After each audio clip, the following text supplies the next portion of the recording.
You better hear me. That's all he's looking for. He's looking for those who've been blood washed. He's looking for those who have let the blood be applied to their heart. We sing it all the time. And there to my heart was the blood applied. He's looking for those people. But if we go to heaven and we go stand before God and we are not come out of our sins, we refuse to change. I'm going to be this way to the day I die. I'm going to do what I want to do to the day I die. When we get to heaven, God said there's nothing wrong with your heart. I only see what my son died for. I'm only looking for those who the blood has been applied to their life. And if you are you were sinning willfully, God said there remains no sacrifice for your sin.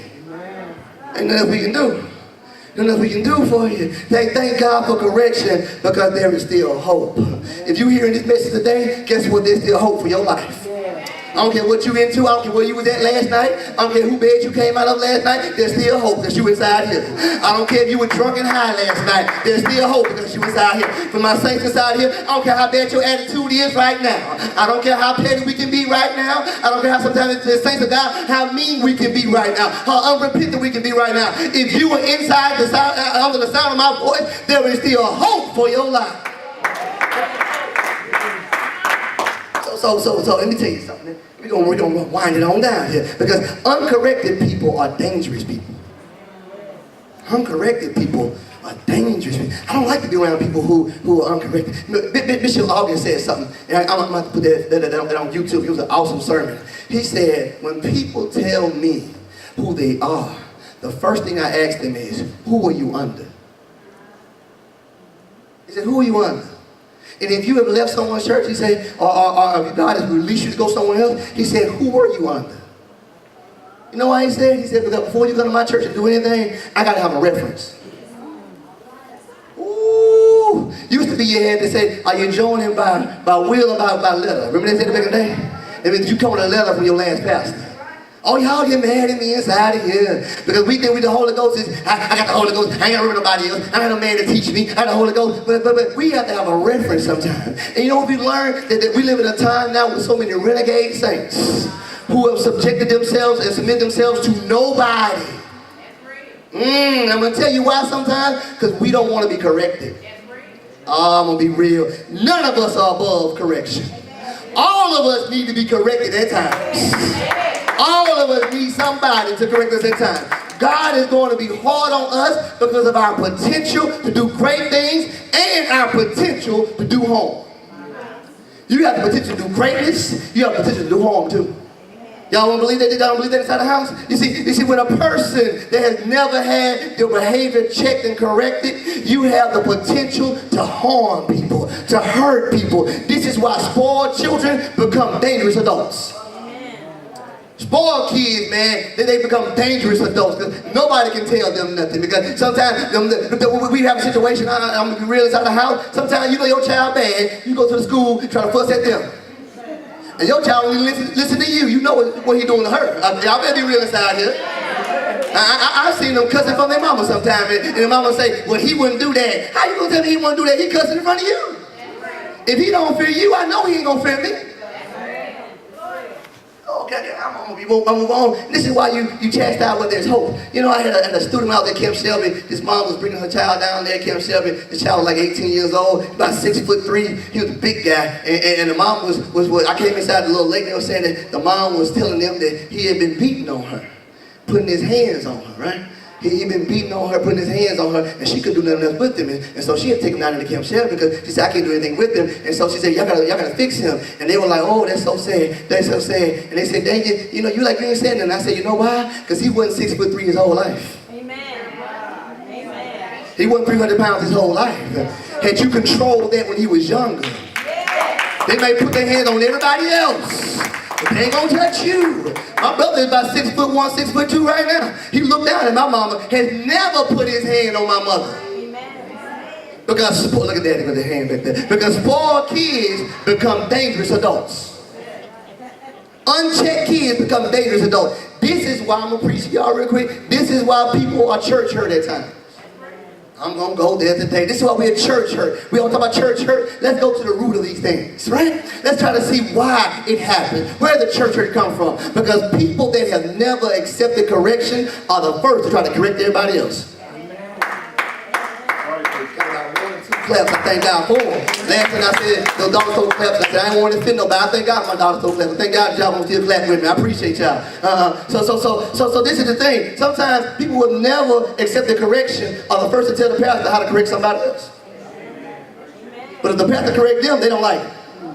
Ooh, they're real inside here. They have never submitted to leadership, yet they want to be in leadership. And unless you have taken correction and stayed there in spite of your hurt feelings, you are not qualified to correct others and expect them to take it. Let me give you an example. There was a story about West Point. West Point, the military academy that takes young 18 to 17-year-olds, and they, after 4 years of going to West Point, they become military officers. And it's a very prestigious place. It's a college, right? People, very smart people. A lot of our greatest generals have been to West Point. And they asked the commandant, they said, we noticed that you guys hate these young boys. Y'all hate them. We noticed that y'all cuss them out and y'all train them hard and y'all harass them, y'all talk about them, y'all do all those things. It said, why do you think that's necessary to train these young men? And we don't do it in the regular colleges. We let them sit how they want to sit and go where they want to go and do what they want to do. We don't harass them like that. We don't train them like that. He said his answer was that those young men right now will one day lead other men. And if they had never endured the hurt of correction, if they had never endured an abusive order, they would hurt others and give out abusive orders because they never knew what it felt like. Y'all better hear me. That's why they stay on you so much. They said, because I'm going to abuse you to a point, so when you get to empower, you know what it feels like for someone to do that to you. You know what it feels like to be corrected. So therefore, when you finally get to the point where you can lead people, you're going to have compassion. Somebody say compassion. When you endure correction from leadership and correction from God, it makes you compassionate and merciful unto others. You become patient with them because you know what it feels like. Sometimes you say, Pastor, why haven't you got to somebody? Why haven't you went in and got on that person and fussed at that person? Why aren't you getting on them? Because guess what? I know what it feels like. And until God releases me to do it, I don't do it on my own because that's an abusive order. And I know even when God sends you, it's still gonna hurt sometimes. I'm being real. Even Minister Gilmore, even if God sent me to correct you, even if it came from God and I was up all night laboring with it, if I gave it to you, it's still gonna hurt. I can be right as rain, but if it can't, but because we are human, it's still gonna hurt. That's why, let me tell you something, the most anointed of us are the ones that have had to endure the most, and we were not released to leave. He said, no, you ain't gonna leave right now. You can leave that alone, but you ain't gonna leave right now. You're gonna take this. We just had to shut up and take it and paint a smile on our face and keep on serving. Can I be real? We had times back in the day when you would go to the office before Sunday morning service and you had to go in there and you get chewed out sometimes. They would get on you sometimes and they still expect you to come out here and still praise God. Nowadays, we come out here, get our purse and go home. We come out here, get our keys and go home. I'm not gonna stay up on there. I'm not hear the word of God, but it was times I've been chewed out back there, had to come out here and still serve. I was being trained because he knew the potential inside of me. He knew the anointing inside of me. Let me preach to y'all right here. The ones of y'all who I stay on, who I get on y'all sometimes, I'm going to call you, I'm going to text you, I'm going to be on you. It's only because I know your potential. I know what you can do. I know the anointing. I know the price of the oil on your life. I know how much it costs. Y'all better hear me. This is it. People that puts compassion in us so we don't hurt others. People that refuse to submit to correction are the ones that don't want mercy for other people. They don't want mercy for nobody else. They want mercy for themselves, but not for anybody else. They want the law for others and grace for themselves. You know, this is where I get on I'm doing Christianity right now inside of my class, and I always tell them I'm going to break some sacred cows to y'all inside here. I said, there's no such thing as being Judeo-Christian. They always say, we Judeo-Christian, Judeo-Christian. It's a new big thing the evangelicals say, I'm Judeo-Christian. I always say that you can't be both. Because Judaism is the law.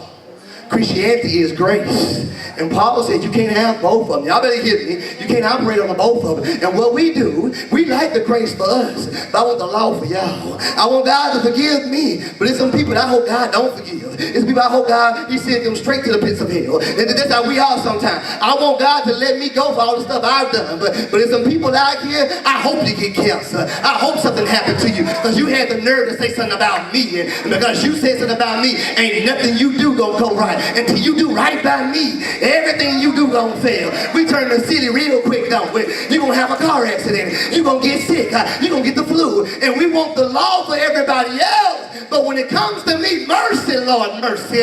Lord, grace over my life, grace. I know I messed up. Lord, give me the grace. But God said, I'm not gonna give you what you can't give out.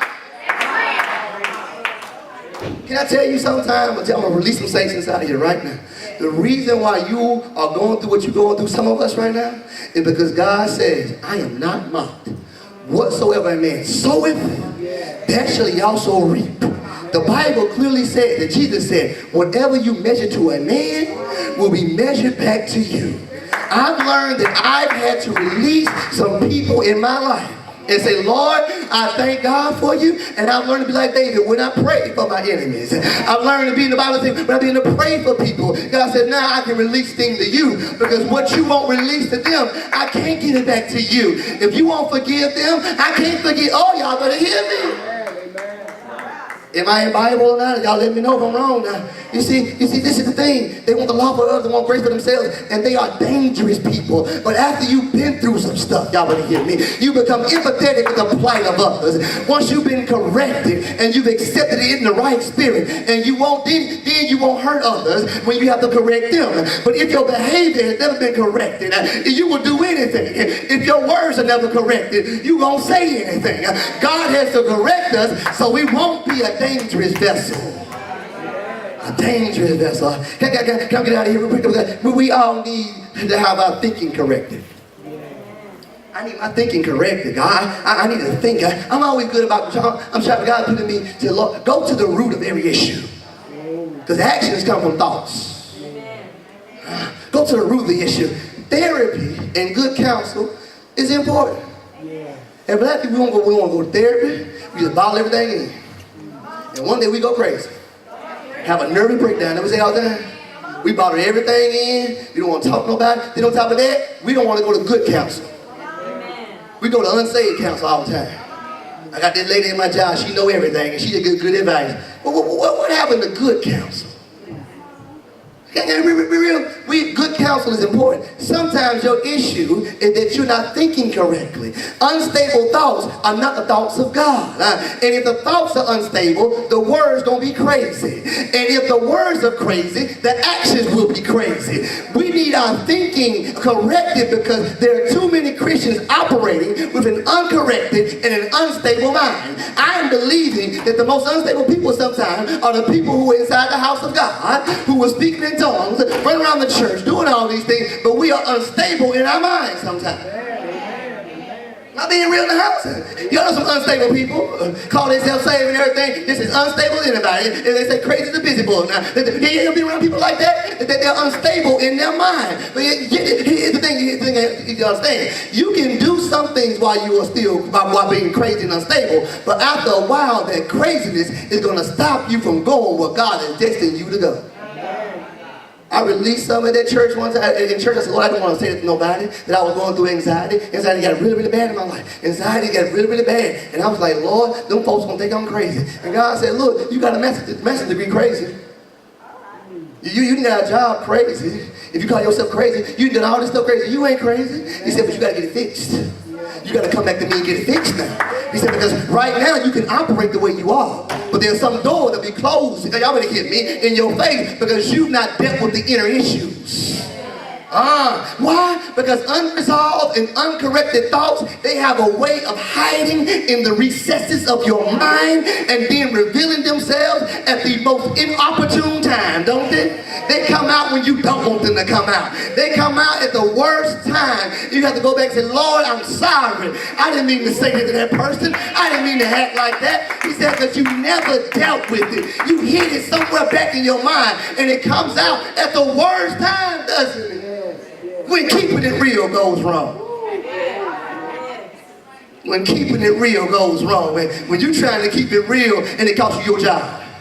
You trying to keep it real, it costs you some friendship sometimes. Because that stuff is in your mind and it comes out at the wrong time. That unchecked and that uncorrected mentality is stopping your next level in God. It is stopping your promotion at work. It is hindering some beneficial relationships. God is not going to let you get there until your thoughts have been corrected, because though you look like you have it together on the outside, you are a loose cannon and dangerous on the inside. And some of us are going through battles in our mind, in our spirit, because God is preparing us so that we be ready for what God is taking us to. He's removing the mental and the spiritual strongholds that were placed on us throughout our life. We've dealt with it for years and we still maintain. But that is not God's desire. God don't just say deal with it. He don't just live with it. He said it's not enough to look free. Whom the Son sets free is free indeed. God wants you really free. He wants you totally free. So he sends correction, y'all. You have potential to do greater than what you're doing. There is still hope for you. You are the child of God, and he has great things reserved in your future. He don't want you to get there and then embarrass yourself and embarrass your God because some uncorrected thoughts and some uncorrected actions. I'm going to let you do it right now, but I want to correct it right now, because I don't want you inside the boardroom acting a fool in there. I don't want you to go to City Hall acting a fool in there. I don't want to see you to Washington, D.C. you acting a fool in there. So I'm going to correct you right now, so that when you get there, you won't be embarrassing yourself. You won't be embarrassing your God. I got to work some things out in you. Can I give you a story real quick? The Bible said that Joseph had a coat of many colors. Told his brothers, I saw y'all bowing before me. I saw y'all worshiping me. I don't never see in the Bible where God told him to tell them that. So guess what happens? Joseph goes through years of being put in the pit. He goes through years of being in prison. That way, by the time he gets to Egypt, he is second in command now. God has worked some things out inside of his mind, that when his brothers come back to him, the same ones who sold him to slavery, the same ones who wanted to kill him, he wanted to kill them. But he'd been changed inside the pit. He'd been changed inside the prison. And so now, that uncorrected thinking, when he wanted to kill him, he said, don't kill him. Take care of him. Feed them. Send them back with some food. Because he had been changed. Get this. He don't want you to embarrass yourself. So praise God for correction. Because it's preparing you and it's qualifying you to take authority in the kingdom. God says, some of us, the reason why we cannot name stuff and claim it, the reason why we cannot take authority in the kingdom, he said, because you're not qualified. Can I be real in the house? He said, you're not qualified. You wonder why some people can pray something, all of a sudden they get it right then? Some people are qualified to begin to rend the heavens. Some people are qualified to go in the kingdom and do battle against the enemy. Some of us are not qualified. God said, only you can be qualified, you've got to be corrected. I'm preaching to myself inside here. God wants some stuff inside my life. He wants some stuff to come up a little bit higher in my life. He said, Daniel, I may have the key to pay the church off right now. You got to go through the training. You got to be corrected. To have the authority. That I've been speaking it for years. But I've been speaking words. But Lord, I want the authority to say. The Bible says we should owe no man but to love him. God, give me the authority. That's why you go through. You see, you can cry and complain all you want. But if you were smart, you would thank God that you were corrected for the kingdom. Somebody say, I've been corrected for the kingdom. I've been qualified. Hey, God, I've been qualified for the kingdom. I had to go through it so I can be of use in the kingdom. I had to be persecuted. I had to be put down. I had to be rejected sometimes so I can be qualified for the kingdom. In conclusion, I want to holler some more, but I got to get out of here. In conclusion, let me tell you something. You are being corrected for the sake of the kingdom. And let me tell you where I got this sermon from. You know, preaching, we all got to have a sermon. We got to preach every Sunday, right? So like we got to try to find a sermon. We preach this all the time. Lord, it's a sermon in this. My son gonna get some serious. If there's a sermon inside that guy, we're looking for sermons, right? I'm on the advising team of my job. For the first time, we're doing a new advising. And they put me in the chair there, right? So I got to work, and so my professor, the VP of Teaching and Learning, the guy you work for and everything, and he said, look, I want you to send me a proposal.